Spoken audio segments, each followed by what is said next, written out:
ஃப்ரெஷ்ஷாக அந்த மாதிரி மஞ்சள் கிடைச்சா என்னெல்லாம் பண்ணலான்ட்டு பார்க்கலாம். இதுக்கு தோலெல்லாம் எடுத்துட்டு சின்ன சின்ன பீசஸாட்டு வெட்டி வீட்டில் எண்ணெயிலே நல்லா காய வச்சுட்டு நல்லா பொடி பண்ணி ஒரு பாட்டிலில் போட்டு வச்சா 1 வருஷம் ஆனாலும் கெட்டு போகாது.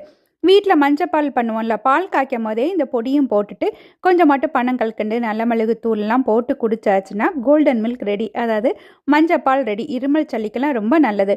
இதையே நம்ம துருவிட்டு இதில் நம்ம தொக்கு கூட பண்ணலாம். மஞ்சளே தொக்கு பண்ணியாச்சுன்னா 2-3 மாதம் ஆனாலும் கெட்டு போகாது. இதுலேயே நம்ம டீ கூட பண்ணிக்கலாம். 2 கப்பு தண்ணி போட்டுட்டு இந்த துருவின மஞ்சளும் போட்டுட்டு கொஞ்சமாட்டு நாட்டு சர்க்கரை, புதினா, ஏலக்காய் எல்லாமே போட்டு நல்லா இதை நம்ம கொதிக்க வச்சு வடிகட்டி எடுத்துட்டோம் அப்படின்னா நமக்கு டர்மரிக் டீ ரெடி. இது எல்லாத்துலேயுமே நிறைய மருத்துவ பலன்கள் இருக்குது. இதே மஞ்சளை நம்ம மண்ணில் கொஞ்சம் ஒளிச்சு வச்சுட்டோம் அப்படின்னா 2-3 வாரம் ஆயாச்சுன்னா நம்ம வீட்டிலே மஞ்சள் செடியும் சூப்பராட்டு வளர்ந்துடும். ட்ரை பண்ணி பாருங்கள்.